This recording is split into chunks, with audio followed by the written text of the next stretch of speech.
you have to deal with the cruel president, knowing that it is ugomba guhangana n'ibi bikomeye uzi neza ko bishingiye ku gihe kibi cyashize. To the dark past, they are inseparable. Ntabwo bishobora gutandukana. So for us we have a choice to make.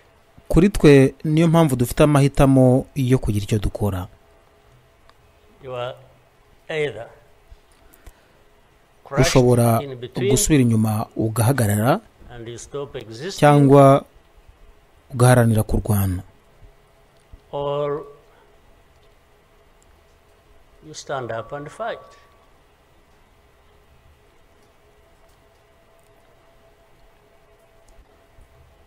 When people are saying in the abantu batanga ubuhamya nk'ubu ubumenyi bafite nuko ibyo byabaye imyaka 30 n'ibindi bitazongera kubaho cyangwa ntibizongera kugeragezwa noneho.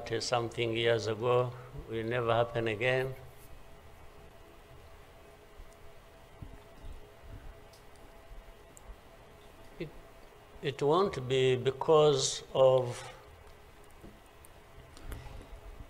ntabwo bizongera kubaho kuko bizaba hari abantu bazaguruka bakabirwanya. We will not try again, or are not even trying now again. It will not happen again. Ntabwo bishobora kongera kubaho there will be people kubera yuko hari abantu bake bashaka gutakaza cyangwa bashaka ko twese twagenda iki gihugu kikagenda. It's not because there are fewer people who wish to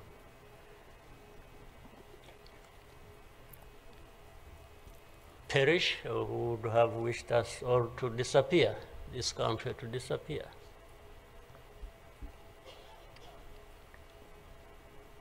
But how can ni gute abantu bashobora kubyemera?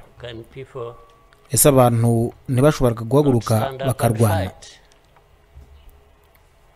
kuko byibuze hari ibyago byo gupfa iyo uhagurukiye kurwana.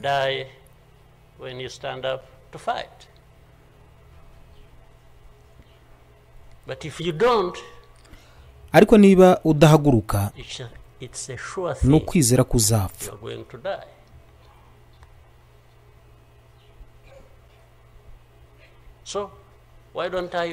None se kuki ntabikora nk'ukuri?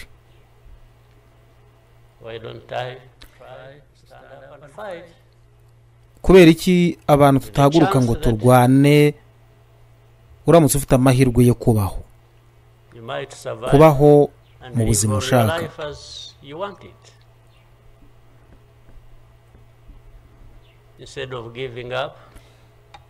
Aho kubyihanganira ugategereza ko abantu bakwitwara nk'aho kugira ngo ubeho ko ari impuhwe bazaguha,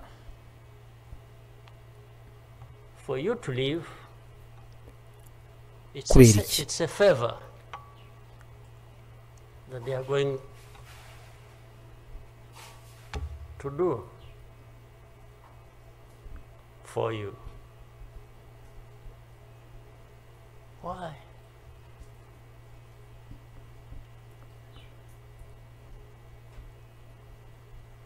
I've also had people come to me.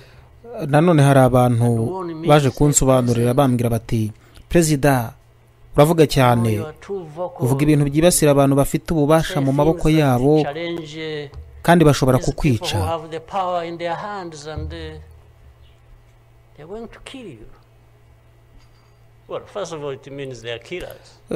Ariko icyambere nuko baba barabicanyi. Igisubizo cyanjye nuko niba ndi hano ngo kwakira ibi byose bibeho nta cyizere cyo kubaho numva ntacyo, ni nkaho ntabaho mu buzima bw'ibinyoma, mu guhakwa ubuzima bwanjye bwose nabwo ni ukubaho nk'uwegereranya no kuba warapfuye.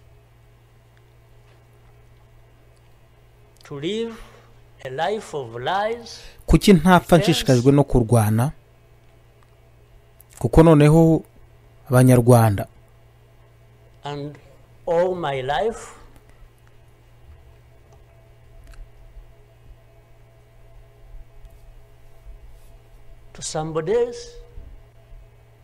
kuki mutapfa muhaguruka?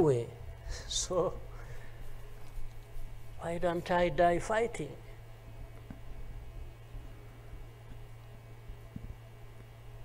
So you Rwandans, why don't you die fighting? Instead of dying anyway. Ahubwo mugapfa byoroshye nk'isazi. Kubera iki? Just dying like flies. Why? But my message goes. Ubutumwa bwanjye bugenewe abanyafurika babaho buri munsi muri ubu buzima bagatakaza agaciro,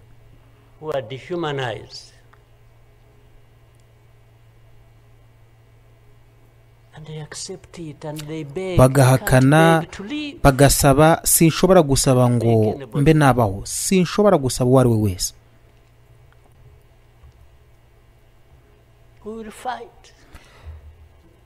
Tuzarwana. Shobora gutsindwa, ariko hari amahirwe. Hari amahirwe. Niba uhagurukiye kurwana uzabaho, kandi uzabaho mu buzima bw'agaciro bukwiye bw'abantu bose bakwiye. And you will have lived a dignified life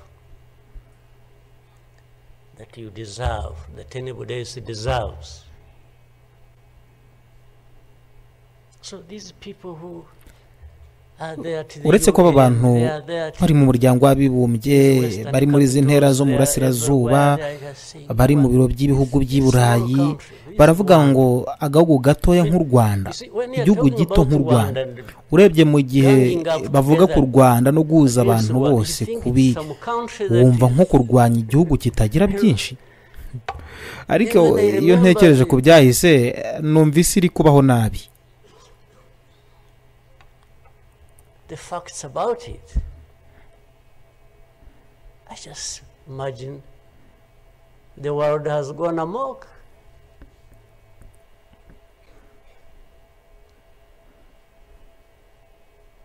But in the midst of all that, hagati y'ibi byose tugomba kubaho.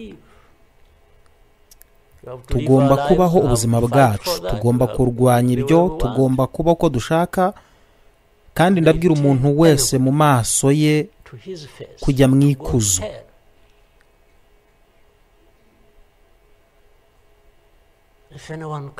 Niba hari umuntu uzi ukagira ngo arabashinja, urabahangiriza,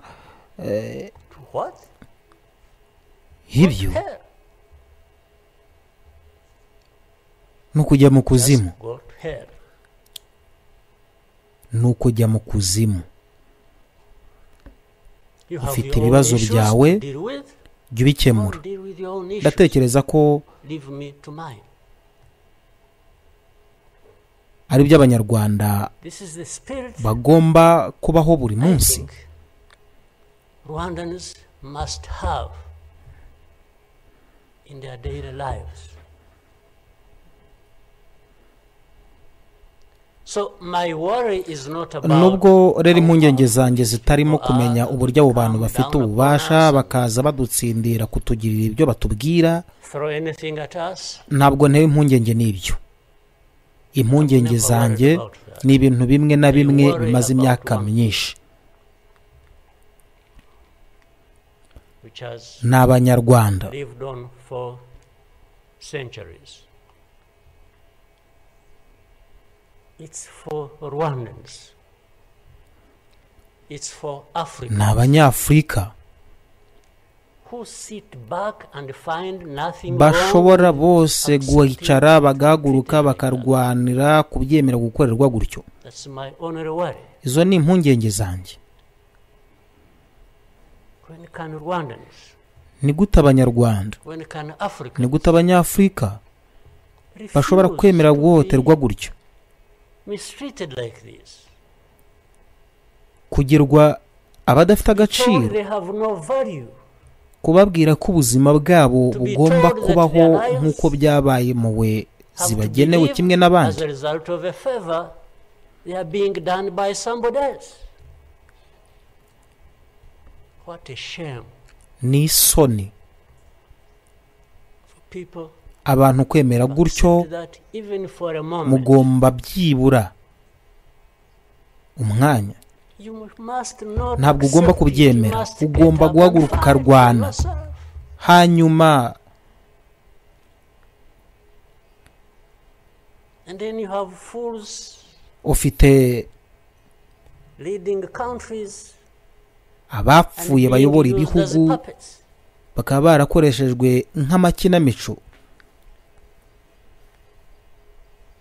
And they are stealing bakiba ibya rubanda from their own babitwara resources which aho they kugira should be ngo putting to the good bifashishe use of ubusugire bw'abaturage babo. their own people and develop them. Usanga miliyari zabo mu miryango y'abaturage bari mu bukene, Put everything to their own use. Find billionaires abantu miliyoni bakabura ibyo kurya, abategetsi babo bakaba miliyoneri, millions of people going hungry. amafaranga yibwa akajya mu Their mitungo leaders, yabo. billionaires, money that has been stolen from the resources of these people,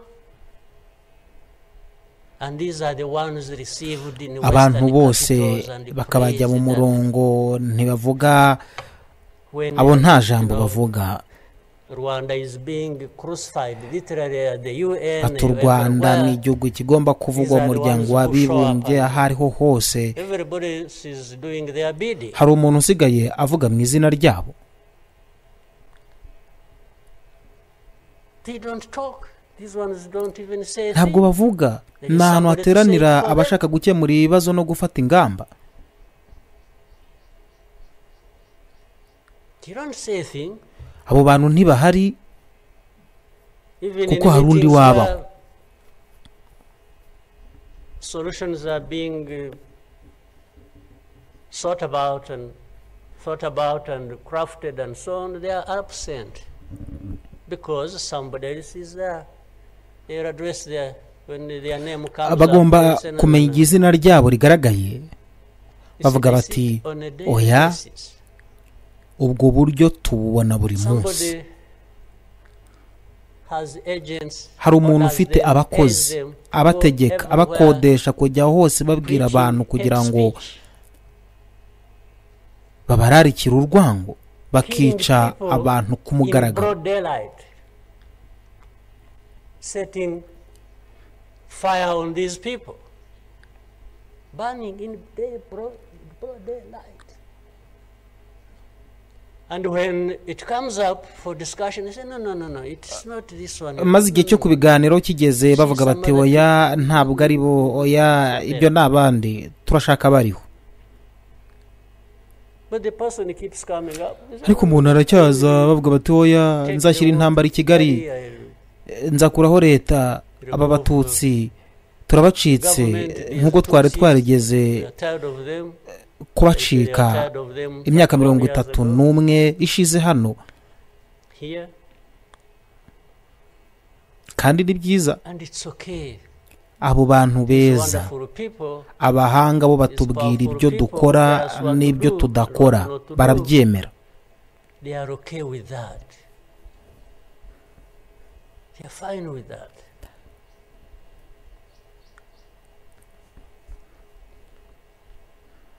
And they expect us to accept it also ourselves.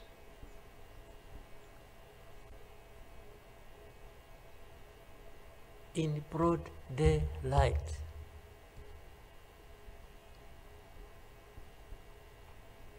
Hate speech, killings of people imvugo z'urwango zo kwica abaturage babasanze mu ngo zabo, abenshi muri bo ni impunzi muri iki gihugu. Dufite ibihumbi 125 zimaze imyaka 2 mu nkambi zikuye mu byabo mu burasirazuba bwa Kongo.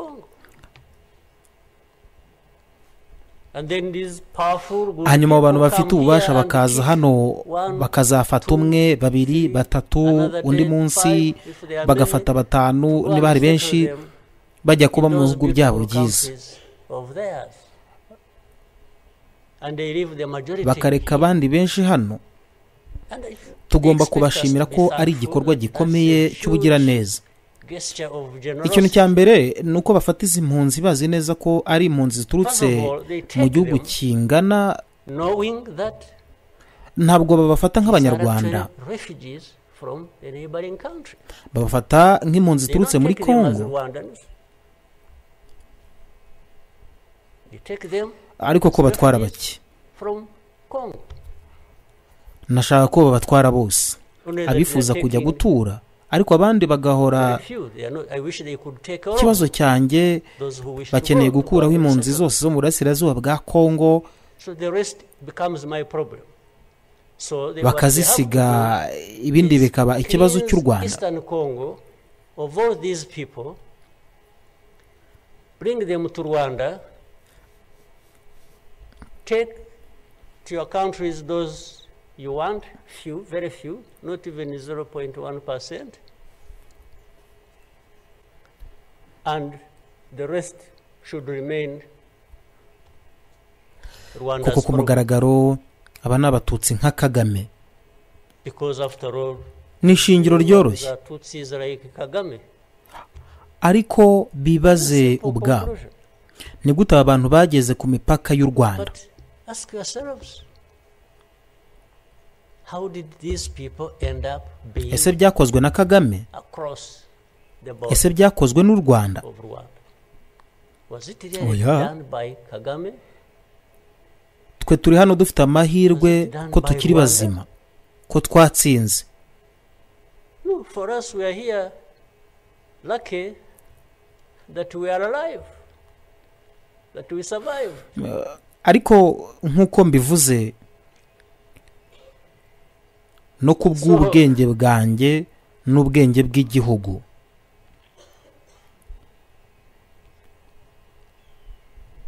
but as I say this, hari ubwo tugomba gukora ibintu bitandukanye. Even for my sanity and the country's sanity, we have sometimes to just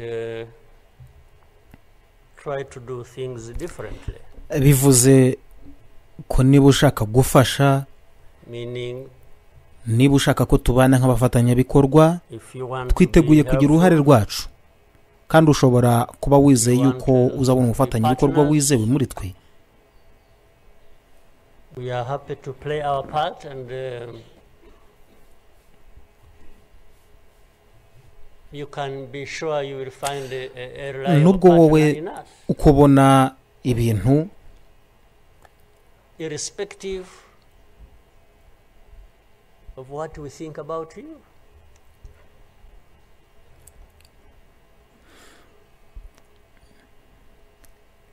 Niki cyose ubonye buri munsi, urabizi hari amatsinda uvuga ko ari bo bazi neza ibyacu kuruta uko tubizi ubwacu. You have heard of groups, what is it? Group of experts. You have heard of that thing? Wabyumvisha? Bamwe mu bayo matsinda nibo bantu bihuriye n'aya mateka ndimo ndavuga, nkuko Bizimana yahoze yavuga. To know better our situation than ourselves. Kwirengagiza nk'iki, hanyuma ubwo abo banaribonye baje kumbaza abantu byabaye ikibazo cy'imigabane, are the very people connected with this history I'm talking about, or that uzi ntiwakwemera. Reka tubitekereze ko ari ikibazo cy'imigabane ubu. Cynicism,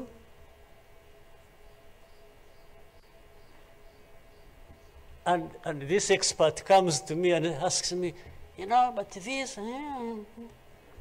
Ese byari ikibazo cy'imigabane mu 1994 ni imigabane miki twarwaniraga hano? Has been turned into a problem of minerals. Wakwibaza. It's okay.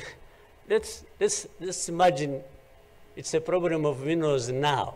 Icya kabiri, niba byari byo kugerageza ubwo butunzi, ni bande barwaniraga ubwo butunzi mu byo bice byose?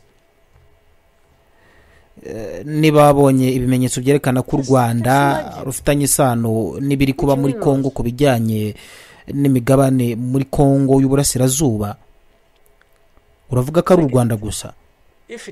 Kuki utabasha kubivuga neza? How many are actually fighting for these minerals in those places, assuming kuki utabasha kwemera ko u Rwanda rwigarura umutekano wacu kandi rwarenze ku butunzi bwacu buri muri Kongo y'Uburasirazuba? Are you really saying it is just Rwanda?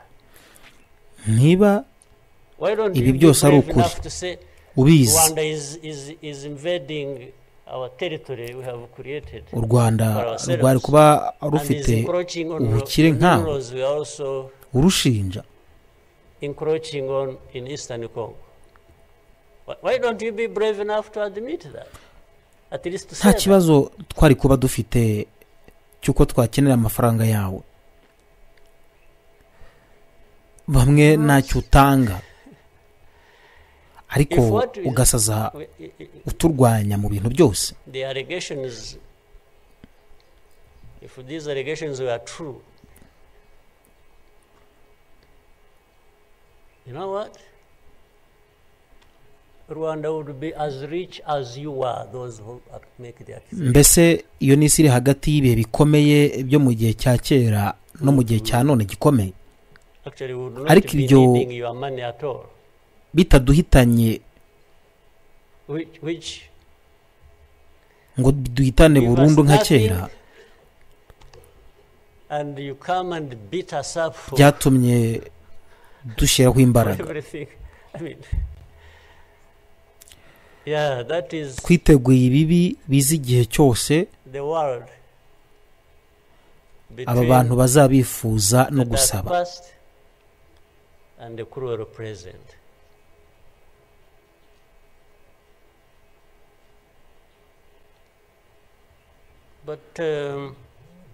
Mu by'ukuri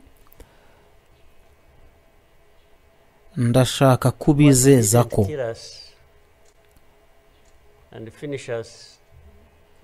tutazapfa tutarwana nk'utwo twapfaga mbere. Kurwana ntabwo bisaba kwinjira mu gihugu cya muntu, ntabwo bisaba kwibanda ku kintu kitatubereye. Kurwana mvuga ni igihe tubona turi hano bakifuza kudufata nk'uko babikoze mu gihe cyashize.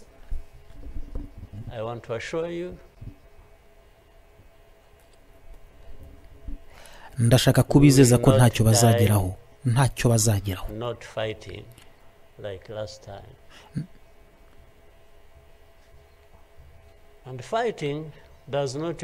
Ndashaka gusaba abanyarwanda bose dukwiriye kubyutsa uburenganzira bwacu mufatiraho. Fighting, I mean, is if you find us here and want to treat us the way you want that you have seen in the past, I just want to assure you, you will not succeed. You will not succeed. Ku nshuti zacu, I think abafatanyabikorwa bacu, I beg all these Rwandans we should be itching for a fight ntituzabyumva kimwe. with anybody who wants to come here and turn things up. Twabonye bihagije. And I think there are many who are ready muzi uyu Bizimana ababwiye amateka yose. for that. Uyu mugabo But for ashobora our friends, kubishyira hamwe akabishyira mu bantu bose. our partners, Nakwishimira yuko nabona kopi y'icyo cyose. Ndashaka ko ugerageza gukora ibyo kaba inshuti zacu n'abandi bose bakeneye kumenya ko muri iki gihe ibimenyetso ntacyo bikivuze, had enough. ukuri ntacyo kumaze. Icy'ingenzi ni icyo ushaka, icyo wumva, icyo wishimira uwo munsi. Take it somewhere else. You know, this Bizimana who was telling you this whole history, by the Bizimana, if you could compile that and distribute it to our friends and all of us. I actually want a copy of what you Ntabwo bita ku kuri kuvugwa ku bandi. give our friends and others. They need to, much as in the cruel present, facts don't matter, evidence doesn't matter. Bamuhaye ubutumwa bamutera ubwoba, What matters is batinyutse kumugeraho bamubwira amagambo what mabi. pleases you Ikindi ubutumwa bworohejwe doesn't matter binyuze muri Minisiteri y'Ububanyi n'Amahanga. about others. But Bambwira kuko ibyo yavuze I nubwo was ari saying ukuri this because atarakwiye this kubivuga. Bizimana, Yarahigwaga presentation bamubwira yuko atazabona times viza, that involve ko atazongera people he kujya was, ahantu runaka. talking about. Umuntu wo muri And the ambasade next atera day- ubwoba minisitiri wacu. From embassies, people came to him, threatening him. Yeah. You know, they even they are so foolishly brave to just, you know, they went to him. And I think another message went to Sinabashinja kuko n'amateka yacu arabibemerera. this man who is Bumva ko baruta saying this, minisitiri. and he was not saying it is not true, but he was saying no for daring to say it, even if it is the truth. Ntabwo bamubwiye ko ibyo yavuze atari Yes, they ukuri, threatened him and they ahubwo bamubwiye started yuko threatening atarakwiye him kubivuga. not to get a visa, Uko niko isi yacu imeze ubu. to travel to some places face to face like that. Somebody from the embassy threatening our minister. Of course, I can't blame them that, given this history we have had, that from the embassy Tugomba anything guhagarara they are above the tukabirwanya. minister. Tuzabikora nta kabuza. Nabwiye abantu ko ubu ngubu turi ahantu hatari habi cyane. You dare say this? He wasn't saying this is contrary to the truth or evidence we have. Why did you present the lies? Kuko No. ikibi cyose cyashoboraga kutubaho Whether lies cyarashize. or truth, you shouldn't have said it. Nta kindi kibi kiruta icyo cyashoboraga kutubaho. It is Abatinya the cruel present we bashobora live in, kumva ihumure muri ibi. but we must confront it. And we will. We shall. No question about it. I've also Icyo gihe told cyararangiye. people that anyway, Igihe twatakazaga abantu benshi nk'uko wa musore yari amaze gutanga ubuhamya, because the worst has already happened to us. utekereza ko ibintu nk'ibyo byazongera I kubaho? don't think anything worse will Simbyemera. happen ever. Twabaye mu So muyaga those who w'akaga, are scared, fearful of anything, ariko I just want twarawurwanya. to Turashobora, console you in turubaka some way imbaraga nshya. may. But actually the worst has already passed. When we lost the people during that time, the young man was giving testimony about. Sintekereza ko hari ikindi kintu kibaho nacyo kigomba kwirengagizwa n'amateka. I don't think so. So why would we be scared of anything? The worst the hurricane came and we took cover and things, and it has passed. uyu munsi unyibutsa ibintu byinshi. Nibuka our strength of all kinds. I don't think there is any other hurricane that will come and igitabo cyanditswe na Philip Guvervich destroying everything. I don't think so. cyari gifite umutwe muremure. So uwo ni umuntu navugaga ngo iyo bamushyira mu itsinda ry'inzobere haba hari icyo twari kwigira.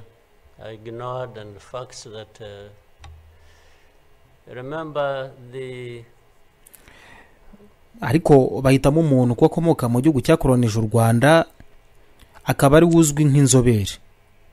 Ibyo ntibifite ireme. Written by somebody many of you know, Philip Guvervich.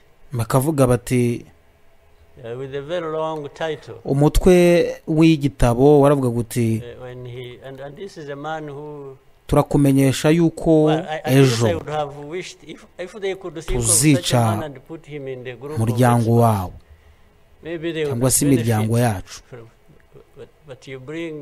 Ninde bari babwiye ibyo? Ninde waje kubatabara? Ntawe. Byarabaye koko nkuko babivugaga.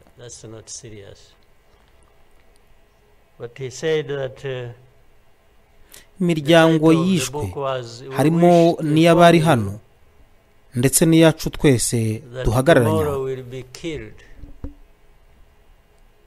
with our families. You know, who were they informing? And who was going to stop that? And who was going to come to their rescue? Nobody. It just happened as they said it. People kept telling the world. Buri munsi baratugerekaho amateka mabi bagira ngo abacitse ku icumu nibo babaye abakoze ibyaha.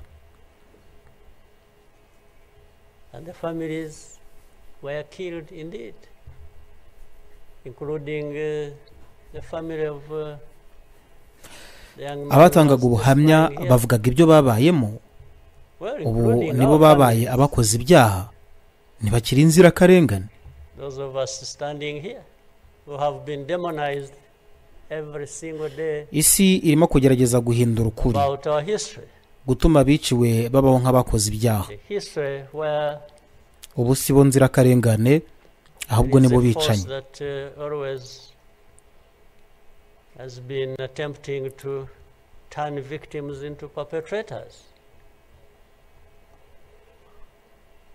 So these people who give testimonies and say what happened, akomeze kwiyumvamo uburenganzira. They are actually now perpetrators. They are no longer victims. So the cynicism I was talking about. Nanjye narabikoze mu bihe by'intambara ngo mbe maso mu mutwe. These very people who barely survived and who lost everything else and their families are now the victims, the perpetrators, no longer victims. Hari igihe abayobozi b'ingabo banzanaga aho intambara zizabereye bakambwira ngo ngira icyo mbona create about us.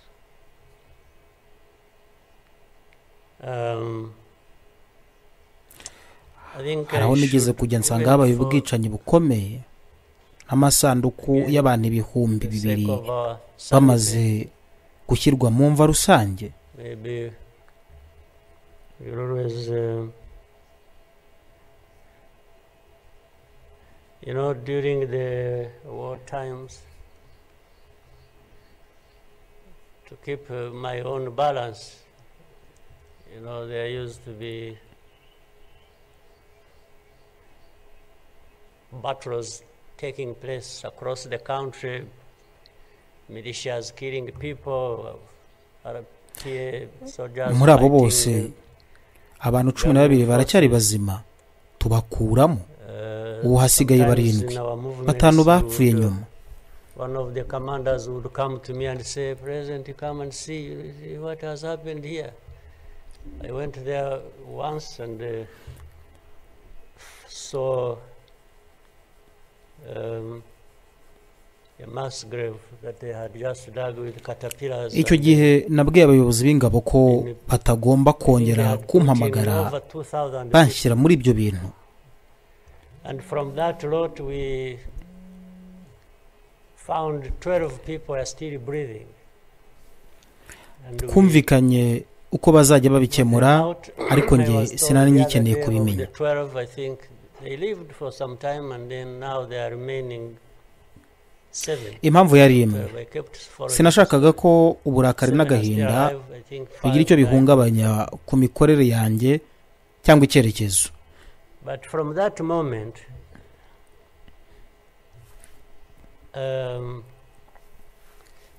nifuzaga kugumana umutuzo mu mutwe kugira ngo mbashe gukomeza kuyobora neza.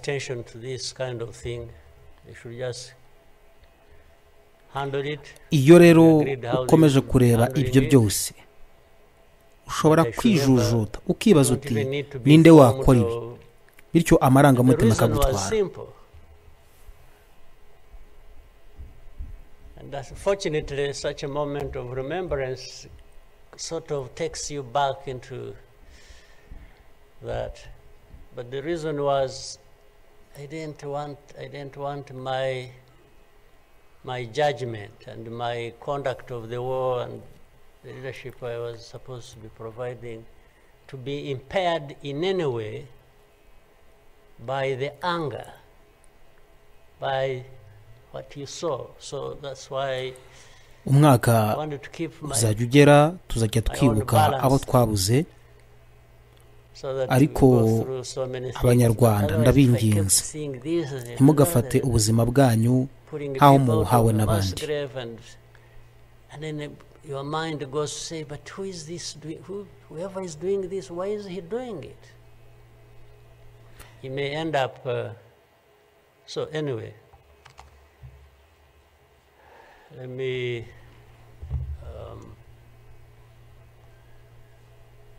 mujye mugira ubutwari bwo guhangana n'ukuri kw'ibihe, ntimugahutaza abandi ariko mwirwanirire. But for Rwandans, I beg you, umunsi wemeye ko abandi bagena ukubaho uba wavuyeho. Imana ibaho umugisha.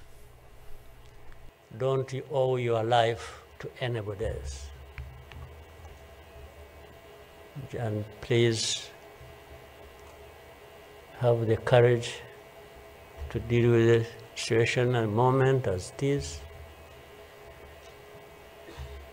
Don't offend anybody,